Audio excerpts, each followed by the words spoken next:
right, we're back with one more down.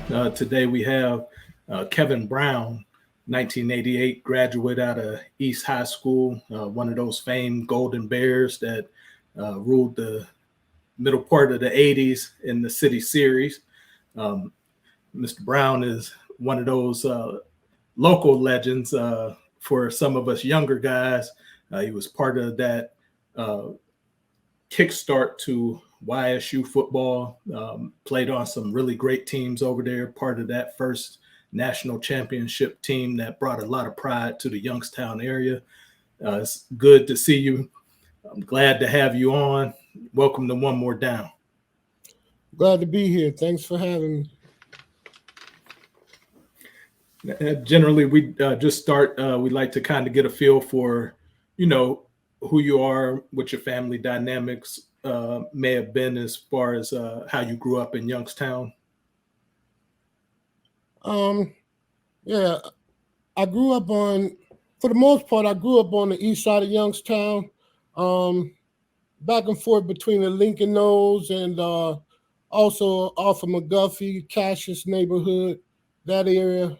So, yeah, that's where pretty much my whole childhood, I grew up on the east side.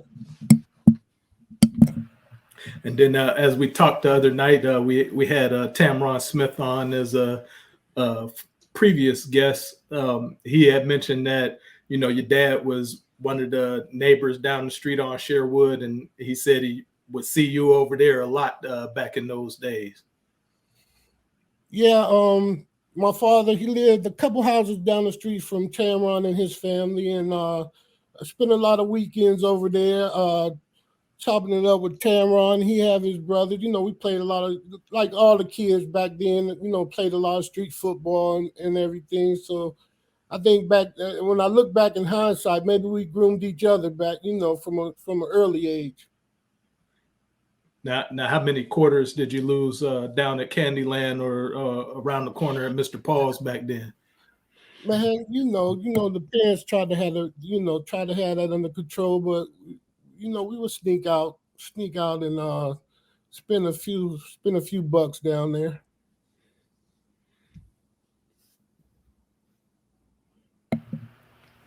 Now, as you're growing up on that east side, what's your first entryway into athletics coming up as a youth? My first recollection, was Little League football. I was introduced actually back then on the south side. My father, he took me through, a gentleman he knew with the South Side Warriors back then, and Buckeye Elks Warriors, and yeah, so that's where I actually started playing football at the Volney Rogers League. Yep. Are you on that line them first couple years, or did you were you one of the lucky few that started out at a skill position? Man, believe it or not, when my dad took me out to play football, I wasn't one of those kids that was like, I want to play football. I want to play football. I was more like, I don't know. I didn't really want to play that much. I knew my dad. I knew he had some history playing football.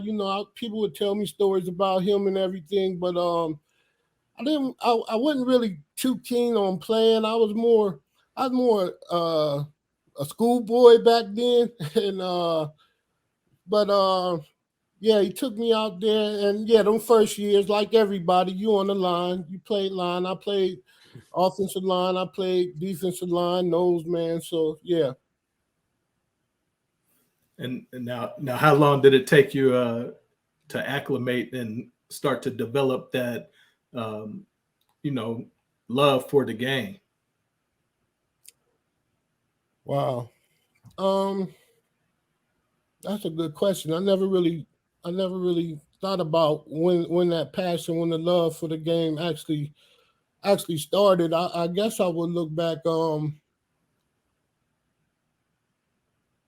It was still, I probably, I liked little league football. Because it was something that I was good at, and so I think that's how I kind of got the interest, and started developing a passion for the game. but I can't say. I wish I could say back in Little League, but I think it was high school. My high school years, or maybe junior high school years. I really started, having a passion for the game. Now, of course, the Little Penguins was right there at Fosterville Playground or around the corner from your dad's house. That's where I started out. And same as you, I had a dad who had a big time athletic reputation. And if you remember, back in the late 70s, early 80s, you had to be 8, almost 9 to even start to play. And he stuck me out there at 6. And they're doing 2-a-days. I'm 6 years old. All my other friends are, waking up in the summer to ride big wheels or bikes. And I'm up the street, running wind sprints and practicing, not knowing why I'm there. So first day we were supposed to get equipment, we pulled up in front of the tennis courts right there on Glenwood. And I decided right then and there, I'm not playing football. And so I look over at my dad, who's about 6'5". I'm like, I don't want to play. And he had his hand in my back trying to force me out of that passenger side door, and I'm gripping the edge of it and burst into tears. And I don't think he's cursed me that bad in the last 42 years as he did that day. But eventually I tried my hand at boxing, got punched in the eye pretty good by Troy Carlton. And that sent me across the street the next day in 6th grade. I kind of decided wind sprints was a little bit better than taking hooks and uppercuts. You know what I'm saying? Yeah, I hear you.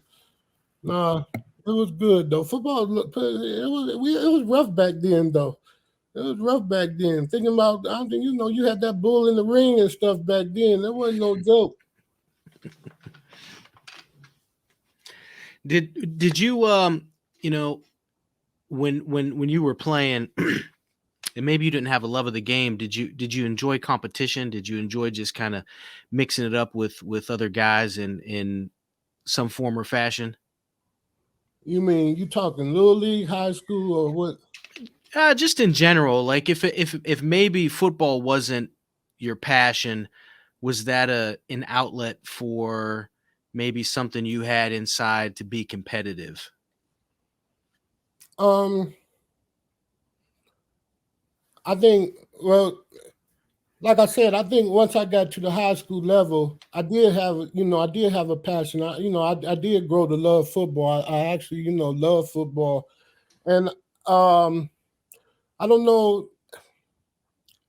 I think what drove me is mostly just wanting to succeed, wanting to do well, and just had that drive, that motivation.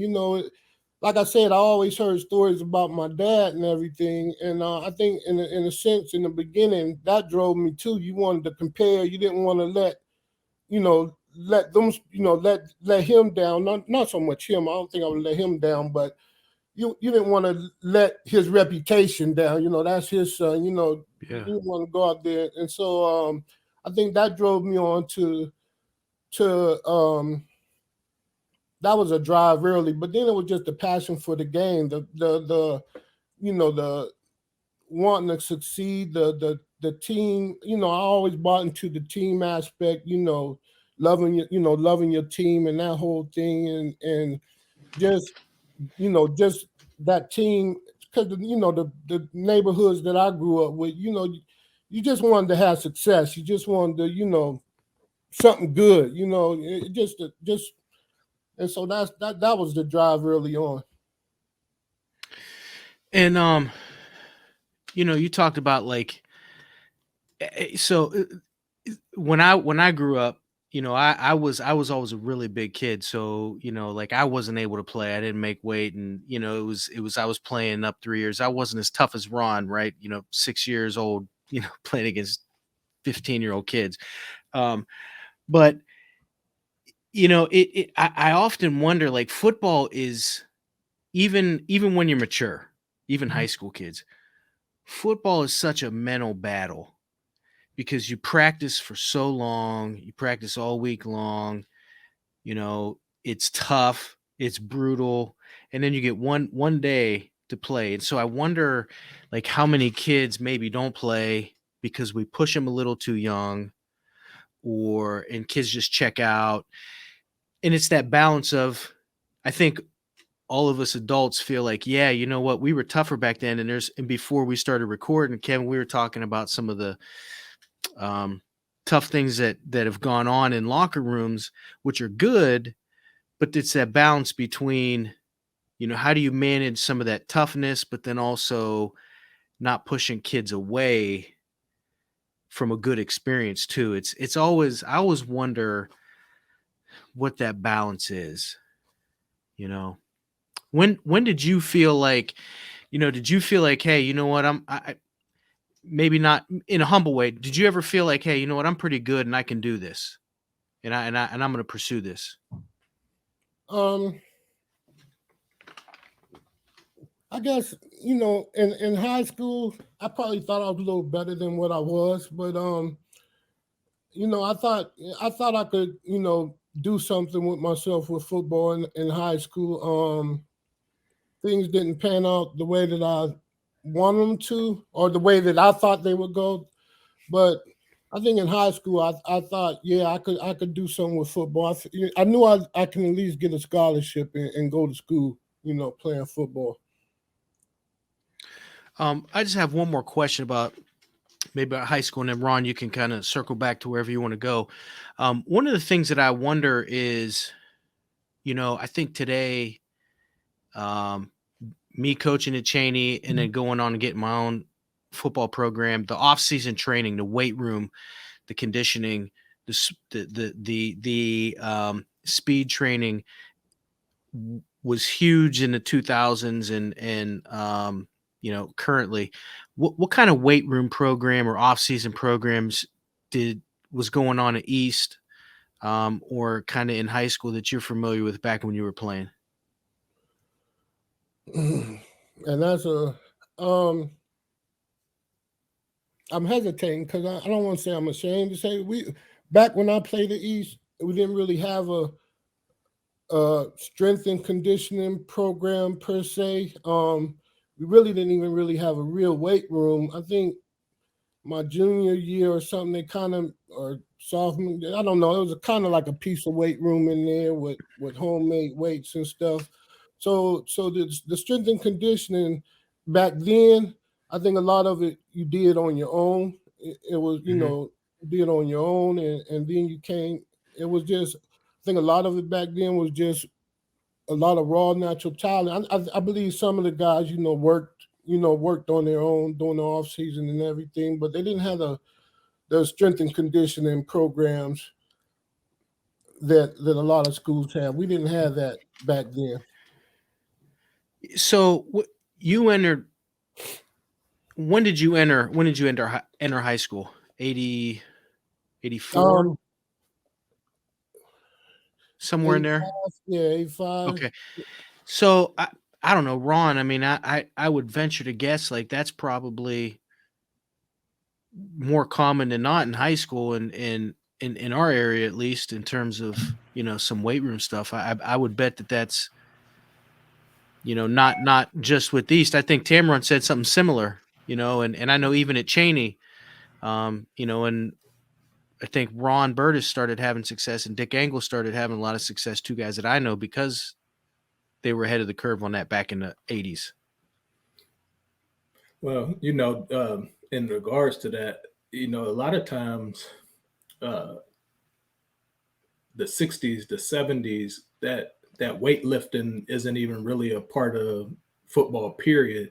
Nebraska develops one of the first off-season year-round weightlifting conditioning programs, and then because of the gains they started to make in their program, people started duplicating their formula, and that's spreading from that college level down to the high school level. But when I think back to that landscape of Youngstown during those 80s, I think one of the things that made it difficult for the city schools to have a off-season training program in earnest was generally speaking, you're using those same athletes from football for basketball for spring sports. So even when you offer, weightlifting, you're only catching a handful of guys at any given time, to really have a program. So I know when we talked to Buster Stanley, he said that his introduction to weightlifting was something that was introduced to him by his uncle, and he happened to have one of those Joe Weider sets, those old school sets they used to give you as a youth with the cement weights. And I think those things only came with like 110 pounds. So, finding guys who really lifted weights, the only ones that I knew of were just some of the guys that used to go to the old Ken Vega gym on Glenwood, right there at the corner of Parkview. Other than that, a lot of guys just got that conditioning and their physique from, neighborhood competition, whether that be playing basketball, running, doing push-ups, trying to look good for the girls, really. That's still how it goes today. Now, when you're growing up over there on that east side, some of those figures and those names that you would have played with, it seemed like you guys had a nice little core of guys that ended up being standouts and names that came out of that school. You have James Stanford as your quarterback, Derek Pixley, who's certainly another one of those great East High players, Steve Woodbury, Buster Stanley. Can you talk about some of that team chemistry that core of guys developed that took you all to that great season during 1986? I think that the chemistry was in the attitude. It was just the attitude back then with that we had at East. That was more I think that was the whole thing about it. It was just the attitude we had. It was more, you had more of a city series rival back then. So it was that, Chip, we defending the East Side, repping your side of town. It was mostly that was the attitude. But like I said, we had coaches that knew how to get the best out of the kids. Herman Jackson back then and Hugh Frost and stuff. We had, them coaches. I think they knew how to draw out the best out of that type of boys from the inner city. Now, over there it ran the Graveyard Crew is one of those famous monikers for that team. And then, I know there's a lot of pride, even still to this day, even after they closed East for that short period of time, people really rally around that Golden Bear name. Did you all have any, type of monikers or names, or just a persona or group mentality that you all carried that banner under during your playing days? Man, let me see. I can't just recall right offhand. And I'm sure they did. I'm sure we did. Just can't recall offhand. Right then. I just know the mentality that we had. Growing up on the east side, but I can't recall any particular, fans or anything like that we had. Okay, and that's okay. Rand goes to the playoffs in '85 as the first city school to make it. You guys get there in '86, and then I did a little reading up. You all beat South for the city title in '86, and you guys get them 22-15 in overtime. You score a touchdown in that game on a 12-yard reception. A lot of great players through that time period. Are there any guys that stand out to you, recalling some of those rivalries and some of those interleague games that you had? Um, I just remember the rivalries. I remember, like you said, South was always tough. Rand was always tough. Cheney. Cheney had their years in there. Um, you always had kids from, kids with, good players though. I remember some of the players. Wilson had, a few good players come through there. I don't remember a lot of names of the kids that that we played against, but I remember the battles that we had against the Warriors, South High Warriors, and ran and everything. That city game you're talking about in particular, we had to play South. We played South for the city championship. The last game of the season, I believe it was. And You're right. I did. I think I scored 2 touchdowns. I think I scored the touchdown to send it to overtime, and I think I scored the winning touchdown too, all in the same end zone. But and then we had to play them again the very next week for the playoffs, and they ended up beating us in the playoffs. So Now, so during that period, you bang heads with guys that would end up eventually becoming your teammates in college. So, you faced Tamron Smith before you ventured off to YSU, Andre Ballinger. You also had the Colonel, Ray Isaac, leading and doing his thing over at Rand. Having that familiarity with those guys and, seeing what they were capable of, did that make it easier to bond as teammates as you all moved up to that next level? I think what made it easy was we bought into what Coach Tressel was selling, and back then he was selling. He was big on the homeboys, he was big on recruiting the kids from this area, and so that's what really tied that whole team together at YSU was, we had a lot of kids from this area, and we had that in common. So when we went and played other schools and other cities and everything, it was all about Mahoning Valley, and the pride we had in this in our valley.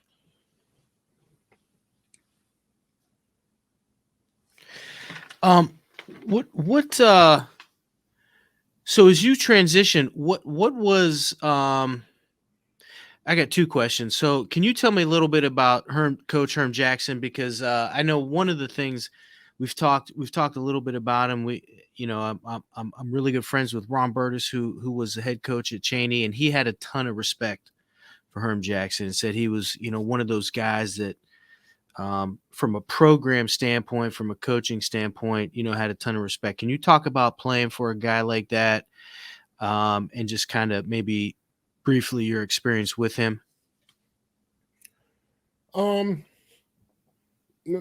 My experience with Herm Jackson, I think he was a real good coach. And it was just because of the way he could motivate and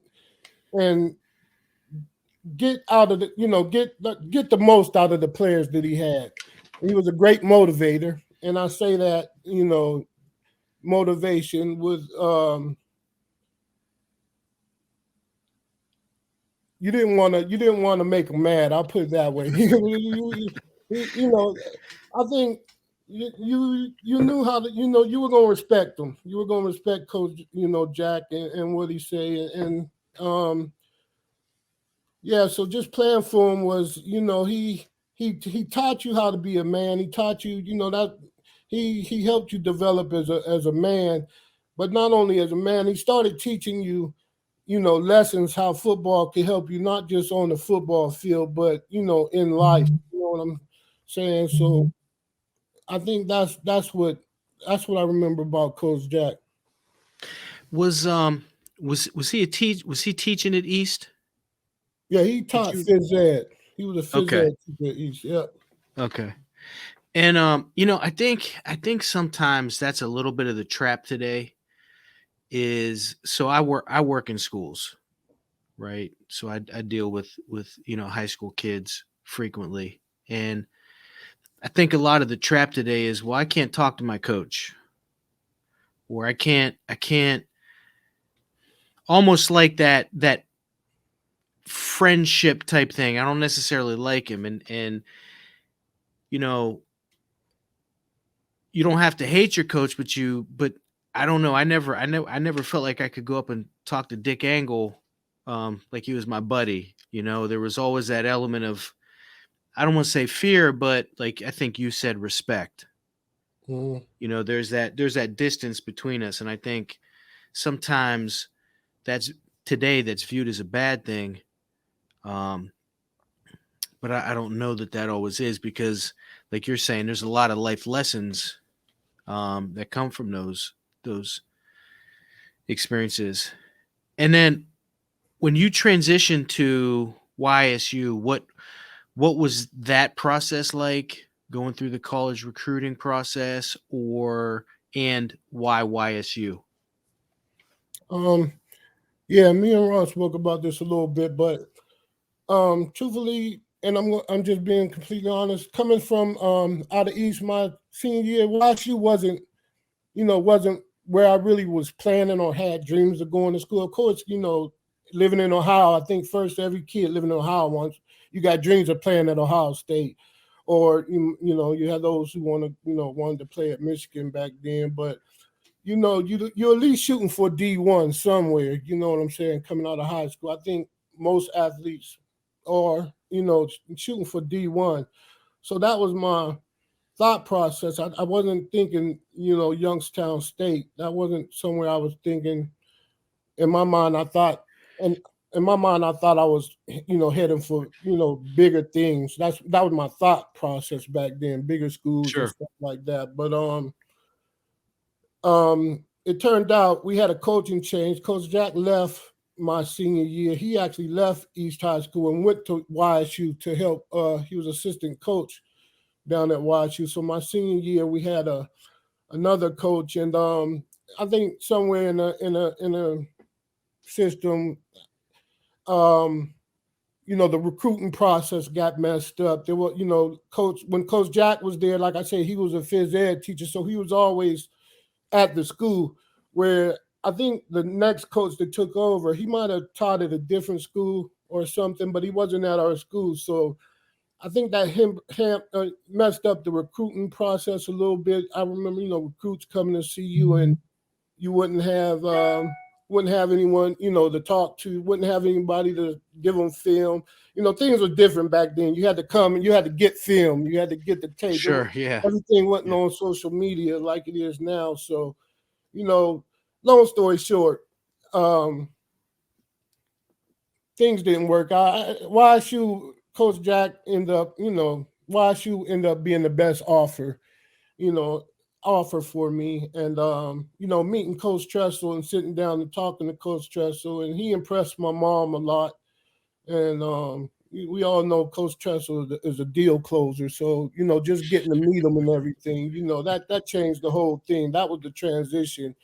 And just listening to him talk from the beginning, I bought into what he was selling.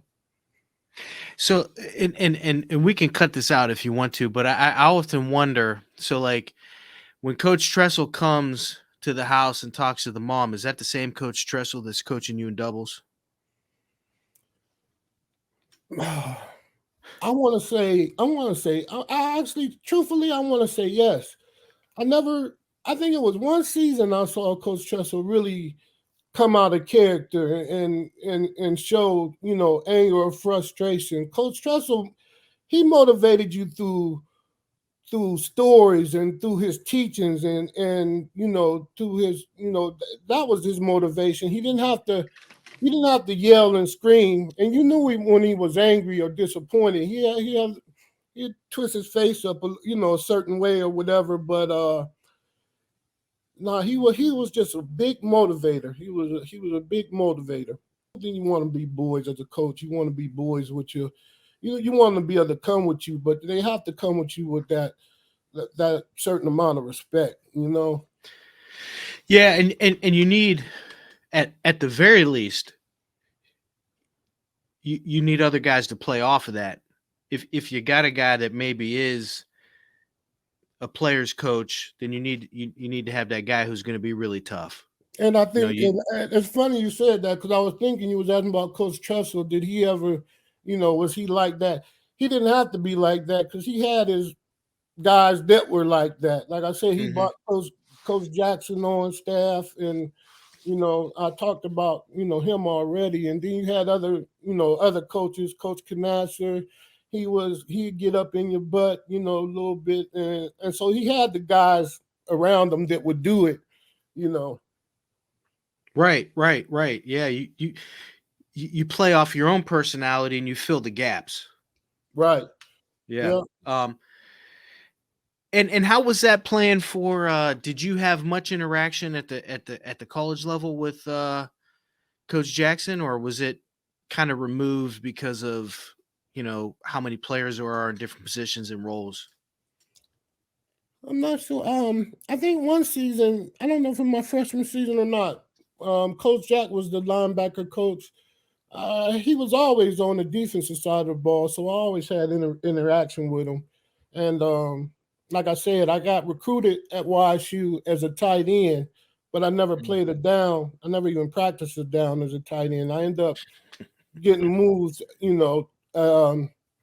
to outside linebacker. And I think it's because of All-Star game that I played in. I played outside linebacker, and that was that. So I never really played a tight end at YSU.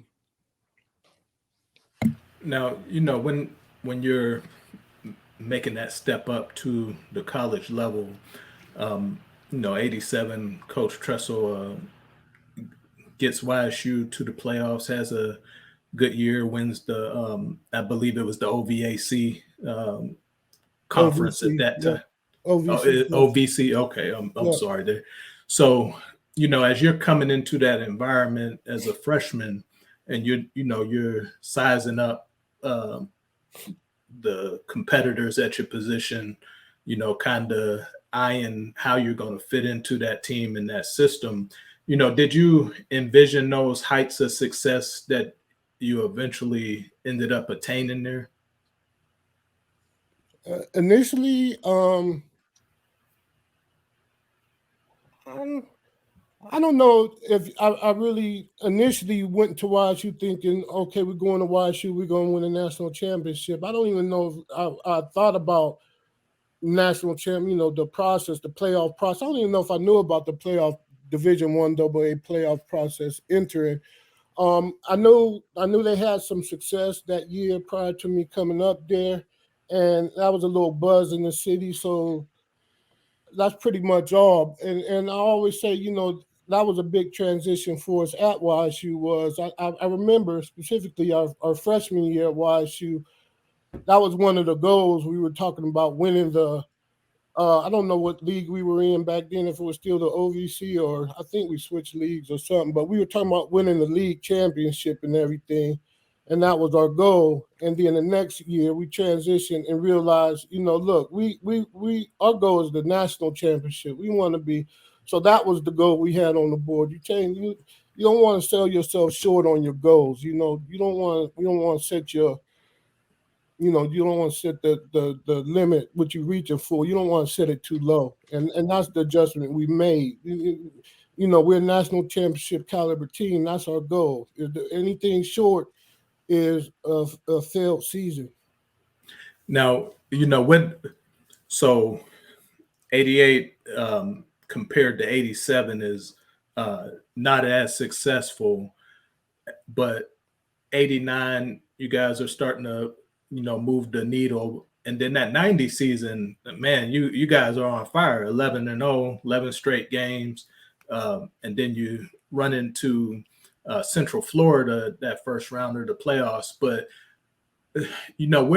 what are the things that are changing within the team framework, the culture, the belief, even the core of guys, as guys are graduating up out of the program and then guys are ascending the depth chart? In your opinion, what is that key thing that kind of glues everyone together and takes you all on that run of being a dominant 1AA team? Like I just mentioned, I think the number one thing, and I can't keep um I can't mention it enough the motivation that Coach Tressel, the teacher, the and I'm not just tooting his horn or anything like that, but I think he was able to get you to buy into what he was selling, what he was teaching. In other words, the transition was, one year I can remember, we had and I'm only speaking from a defensive side of the ball because that's the position I played on, but we had good athletes, we had the talent and everything, but we didn't, when I say buy into what he was selling, we didn't buy into it fully. What I mean is you got to have trust in your coaches. The coaches got to have trust in your players. You got to believe in the game plan. You got to believe in the defensive scheme. That was a big transition. You got to trust your players that because Coach Chancellor, he taught assignment sound football. Everything was based on your assignment. So you got to trust, if I do my assignment, then the guy next to me going to do his assignment. And if he do his assignment, then the other guy going to do. And if you do that, if everybody do their assignment, then things are going to work out. That was the transition, believing in the scheme, the coaches, and believing in each other. And once we got that down, and our goal, we set our goal. Our goal wasn't about winning a league championship or whatever. Our goal was national championship. So, and anything short of that, like you said, we had some success. In my second year there, we went to we made it to the playoffs. I think I remember we had a big win at Eastern Kentucky, who I think they went several seasons without even having a loss at home or whatever. So we had some success, but we fell short of that.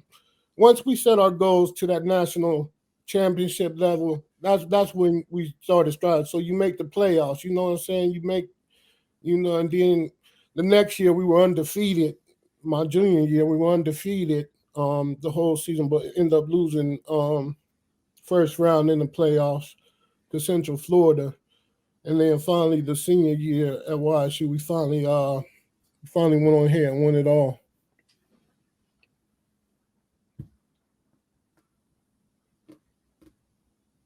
I can't hear you. You're on mute, Ron.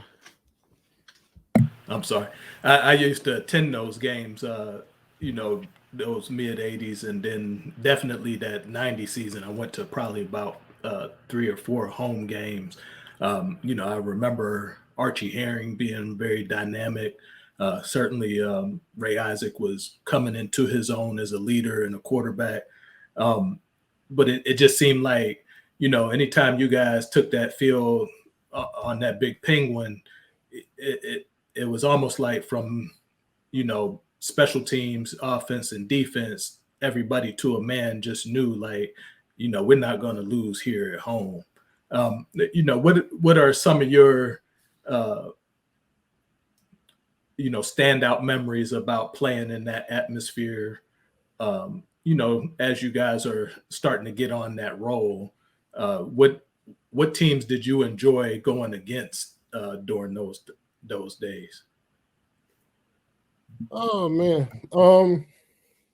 I'm not so much sure if I can remember going to any particular team. I think every game we just look forward to playing, and we look forward to dominating every game.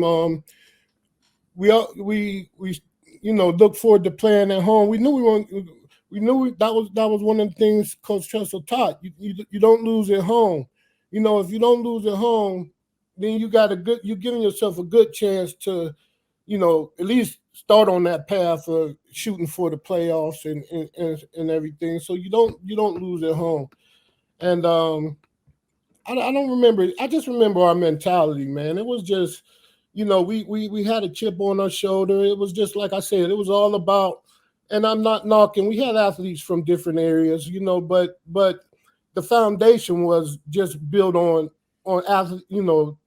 Mahoning Valley, and it was just about representing and having pride in our valley, but then it tied into other athletes from other areas because you had pride in it was a family. You had pride in your teammates and love for your teammates and everything. And so you got this goal that you want to reach the national championship. And, so as season go on, then you start getting a sense of urgency. Look, we said this is what we want to do, and we haven't reached this goal. So as sophomore, junior, senior year, you start getting a sense of urgency. Look, this is something, that we need to accomplish.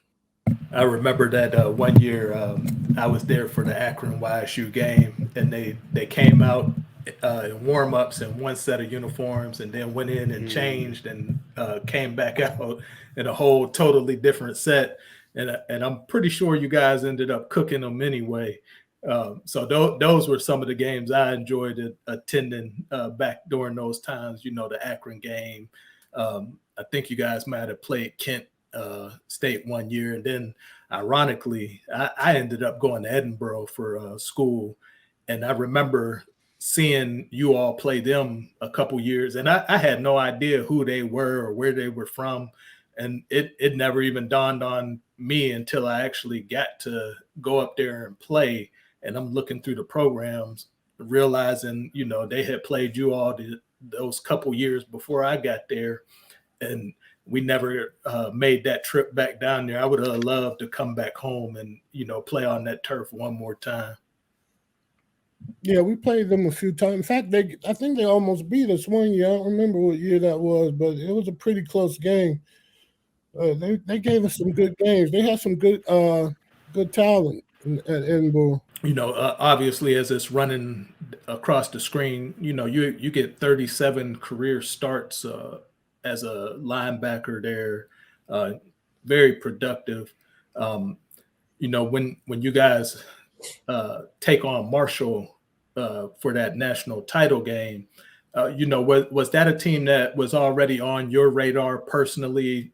Did you know anything about them before you guys met head to head, or was it just another team, another guys, and another set of jerseys for you? I don't think it so much mattered who the team was. I know they had I forget who was the quarterback back then. They had Michael Payton. Okay, he was a good. I remember the quarterback was good. They had a couple, good athletes on their team. Of course, we scouted, we watched our film and everything, but I don't think nothing was going to stand in the way of they weren't. I guess we didn't put them on the pedestal more than anyone else we had already beaten in the playoffs. Now, I remember watching the game on TV, and I was at the championship parade.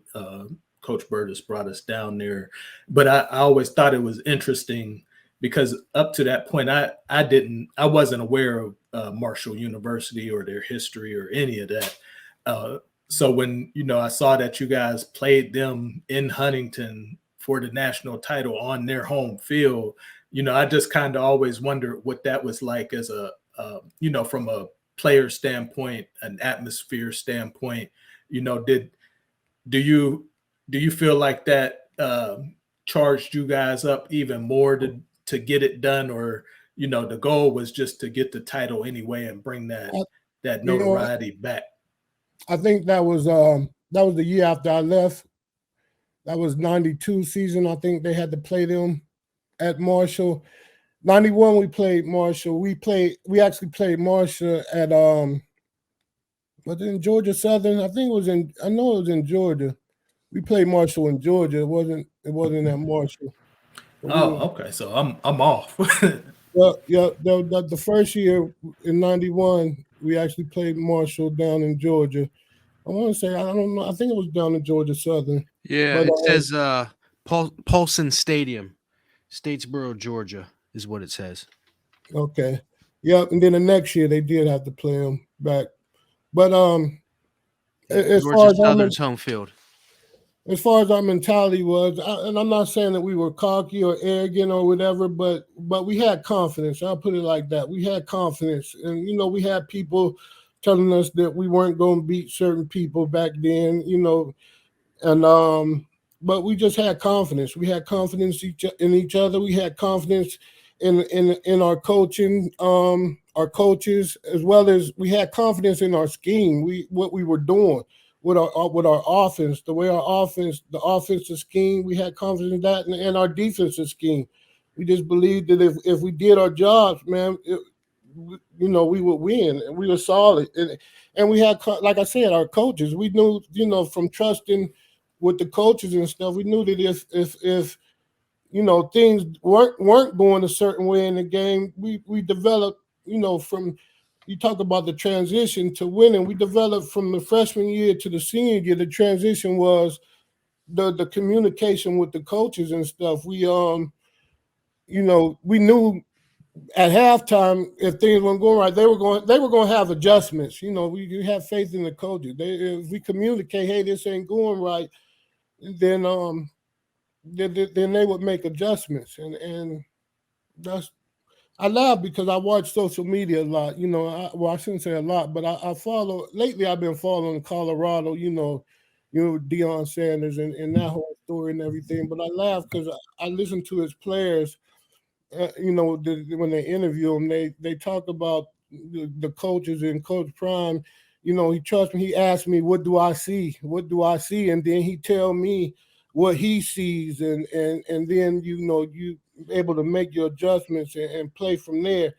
And that don't sound like a lot, but that was a big transition that I could recall. That I remember, because it takes trust to be able to tell your coach what you see, because you be scared. Look, if I tell him the wrong thing or he think I'm messing up, he gonna pull me out or I'm gonna get the bit. That takes a level of trust, and then it takes trust. Did you have the coach? He listened to you. If or he at least evaluate what you're saying.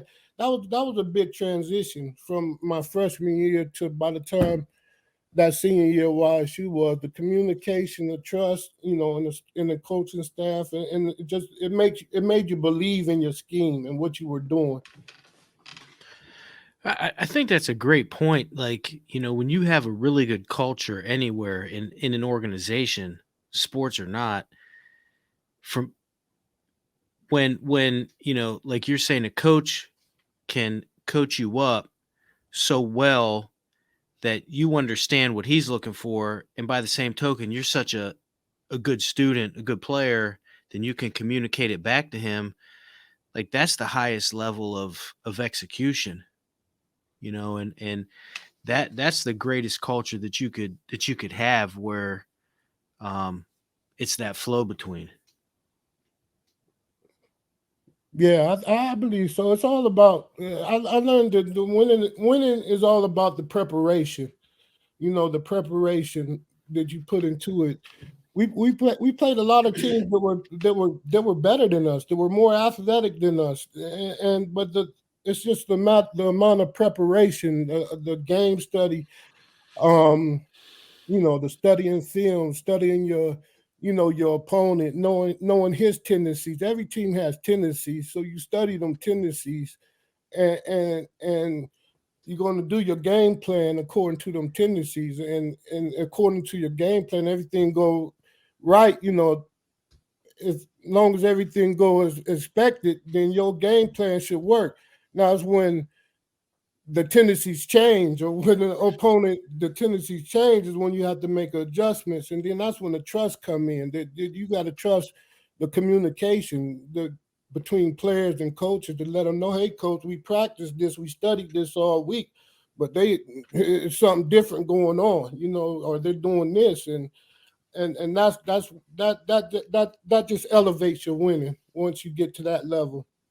That's all Uh, right. so as you use up your eligibility and your time comes to an end as a college player, um, you shared with me that you moved on to a couple of different opportunities, pursuing that professional dream. Can you touch on that for a little bit? Yeah. After my senior year at YSU, I didn't get I wasn't drafted or anything. I signed as a free agent with the Atlanta Falcons, and it was a good experience. I was grateful for the experience, but at the same time, it was a little bittersweet.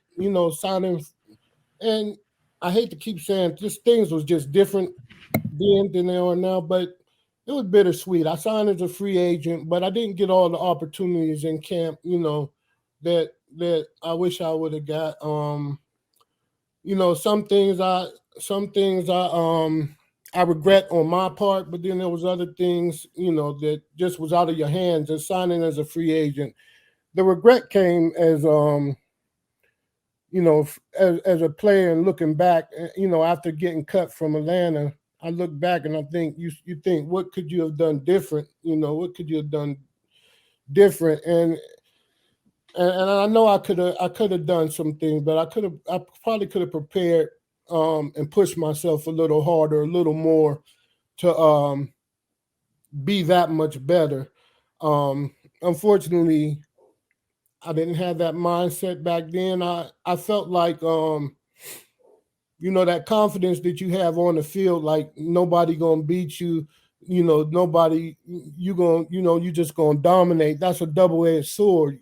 Yeah, you're gonna dominate, but at the same time, how that backfired on me as coming at at a school like YSU, you're not at Ohio State. You're not getting um, from season to season. They're not recruiting an athlete that's coming to take your job every season. I knew, once I got that starting job, I knew that they ain't bringing nobody at YSU to take my starting job. That's how I felt.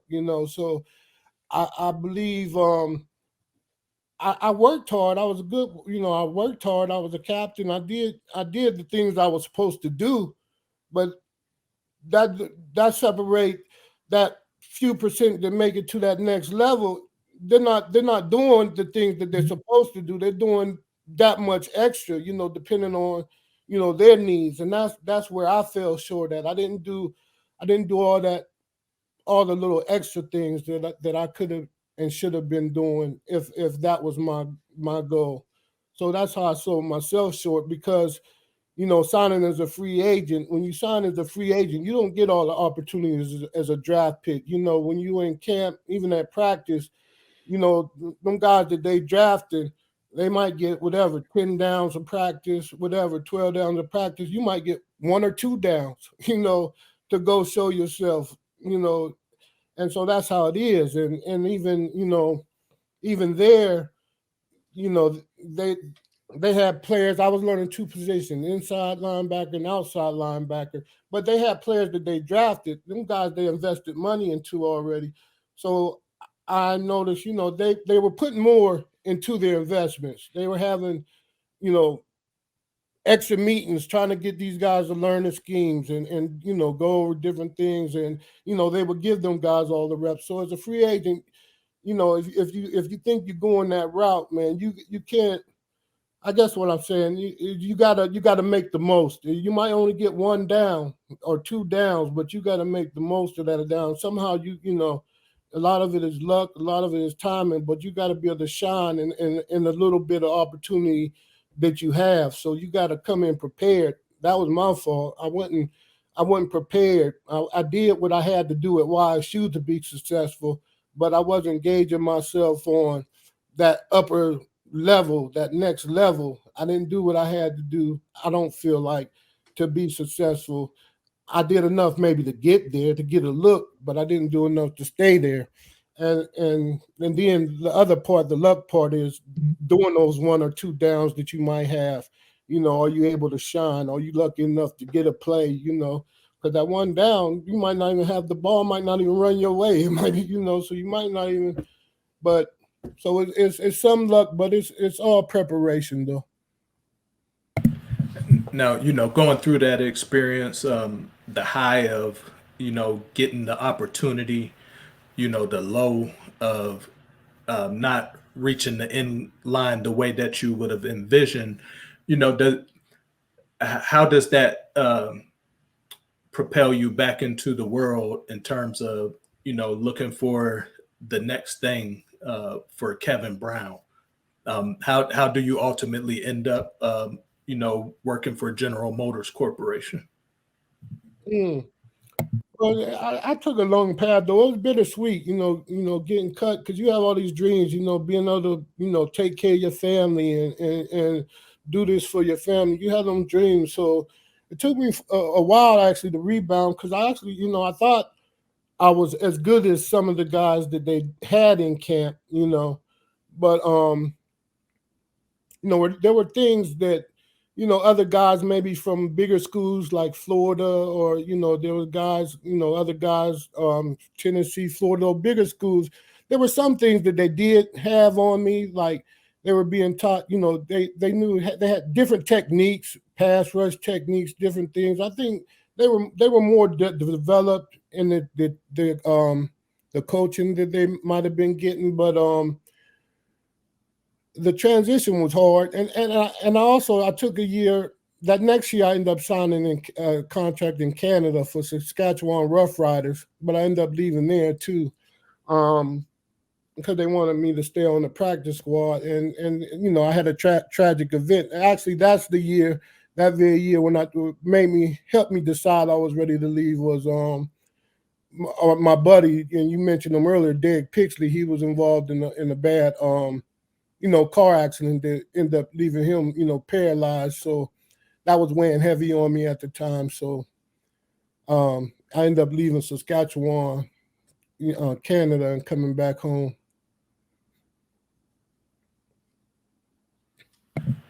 Now, my final point before I pass the mic back to Dallas, when you look at that experience, being a guy that didn't start out loving the game of football, and then finding your sweet spot in that, being part of a really great turnaround at YSU in terms of how it looked to the people outside of 680, if you will.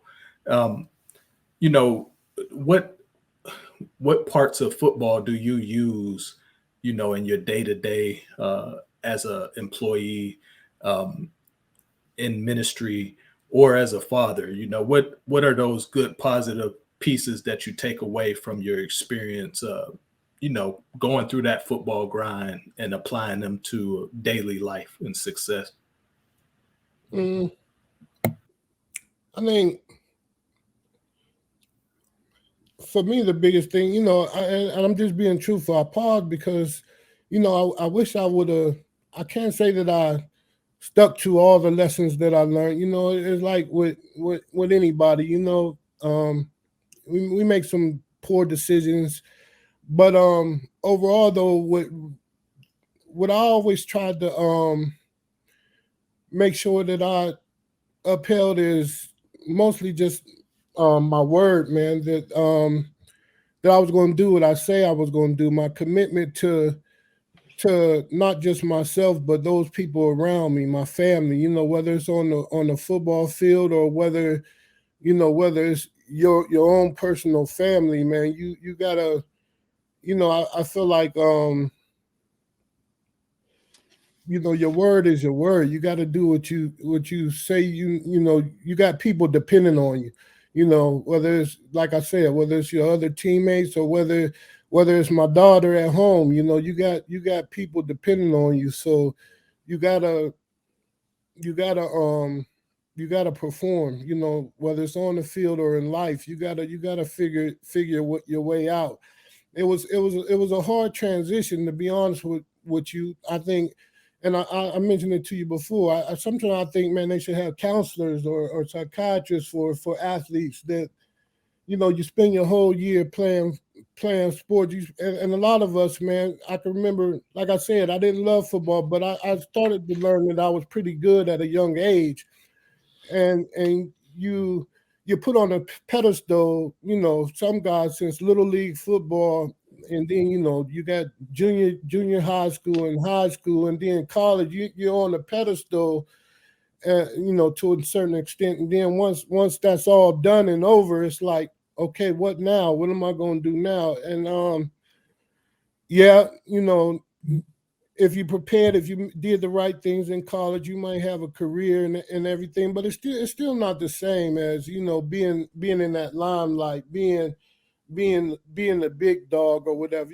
There's going to be a transition, that you have to make. So that was a little difficult, but just the lessons that sports in general taught me. Period is just your work ethic. Your work ethic, work hard. You're going, you get out what you put into it, and I'm big on team, man. I'm a big team person, and just believing in your team, and loving your team and everything, and those people around you, even more than the game itself. It's the relationships and the love you have for each other, man. That chemistry and everything. That, I think, that drives me even today, man. Even in the workforce, just the love I have for people and the people that around me and everything. If nothing else, if nothing else, man, I just try to, I just hope when people interact with me that they see, a loving person, a kind person, and somebody that's just gonna keep their word. And that's that. I think them the lessons that I try to draw from my sports experience. Yeah, you said some really, really impactful things there. I think, first of all, we just met about an hour and a half ago, and there's definitely a genuineness that comes across um, from you. So I think what you're saying in terms of what you hope comes across, I think it does. Um, and Appreciate that. and yeah, absolutely. And I think that you know, as hard as it is, you've really hit on something, man. Right? There's so many young men and men our age and older than us that, because of their pursuit of greatness in athletics and that tenth of a percent that actually gets to do it.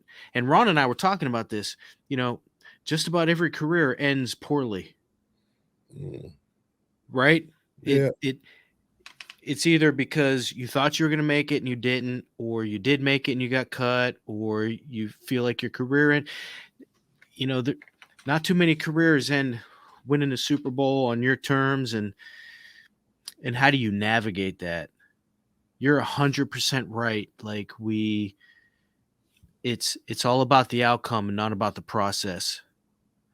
And we put that identity in, I'm an athlete, I'm a player, or I'm a coach, and then one day it's gone, and then what do you do?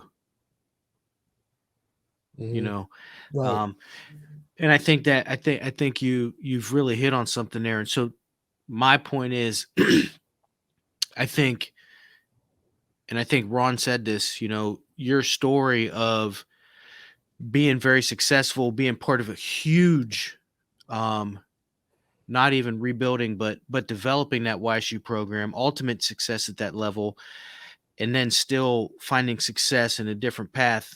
Um, you know, whether it's in athletics or not, is many men don't find that, Mhm.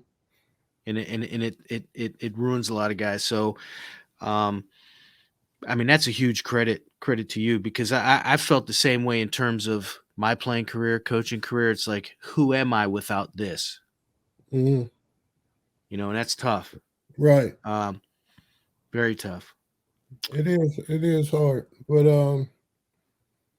yeah, like I said, man, just like I said, I fell back, man. The thing that I think saved me is what grounded me was, my faith in God and everything, and that's what I fell back, because the common denominator in sports and life and everything is, to me, for me, is relationship, man. Your relationship with your players, with your teammates, with your coaches, and that relationship, that is, for me, it was, real love, for them guys around me, and for my coaches and everything.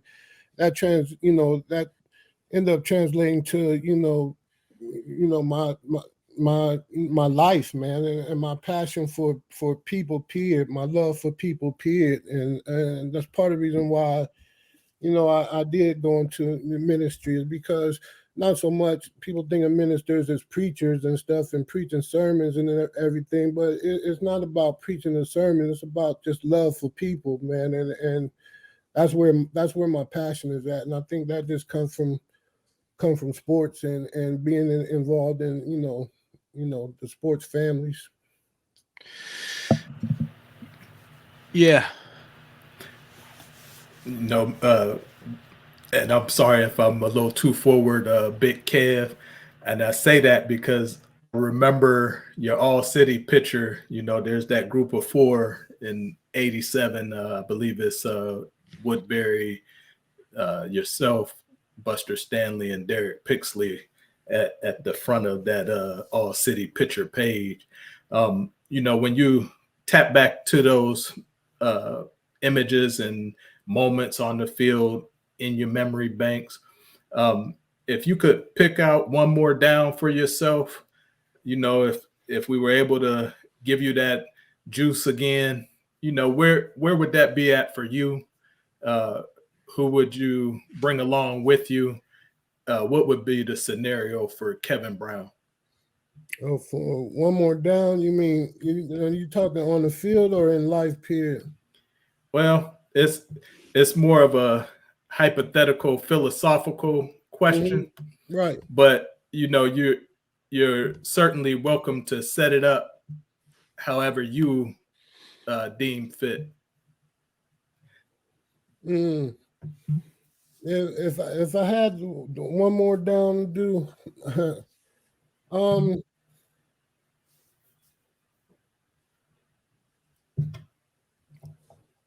I think I would I want to be careful how I answer this. I think one more down. I think I would focus more on and I had a coach tell me this, and I would focus more on being more selfish on my goals rather than trying to accomplish the big picture goals. And by that, let me explain what I mean by that. I mean, I had a coach tell me before, Kevin, before you could help everybody else or anybody else, including your family, you have to help yourself. And it was because of he was telling me, Kevin, you gotta accomplish your goals, be a little more selfish. I think a lot of times, especially when you're talking inner city kids coming from high school and stuff, we had goals, man. That we want to get our family out of the what you see on TV, man. We want to standing on the podium somewhere, getting our family out of the situations that they were in and everything, and those big. But you can't you try to go from point A to point B without taking all the necessary steps in between those things, and a lot of them steps have to do with you and what you need to do with your life. And so if I had one more down, man, I wouldn't try to take them shortcuts. And by shortcuts, I mean yeah, I wanted to play in the NFL. Yeah, I wanted to go on to that next level. But my preparation should have been a little bit more in the classroom, having goals on a career. What can sustain me if this sports don't work out, and that's where my rewind, that's where my one more down would be. It would be focused more on what can sustain me in life more when this football, when this sports is over. And yeah, to answer your question, that might not be where you was headed, but that's where my one more down would be, Man, I appreciate you.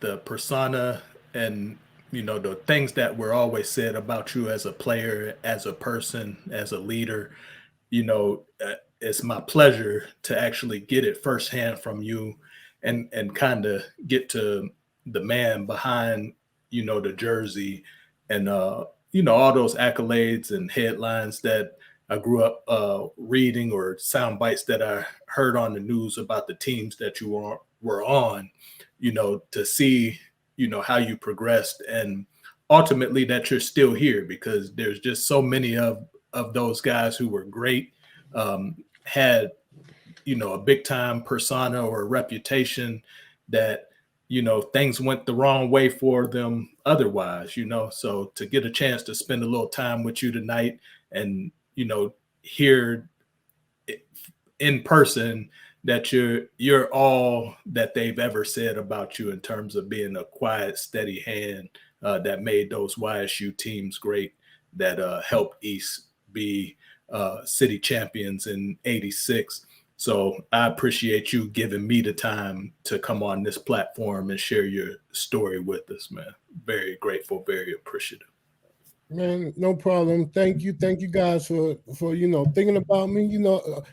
The guys on the defensive ball, we don't get a lot of credit all the time, so it's always good to be invited, to something like this, man. And I appreciate what both you guys do. I follow you, and I appreciate what what both you guys do. So, thank you. Yeah, man, it's been an absolute pleasure. And like I said, there's definitely a presence that you bring to the table, even through this venue online. And it's been a real pleasure to kind of hear you talk and get some insight. So I'm just grateful for the opportunity to kind of chat with you for the last hour and a half and get to know you a little bit. So thank you.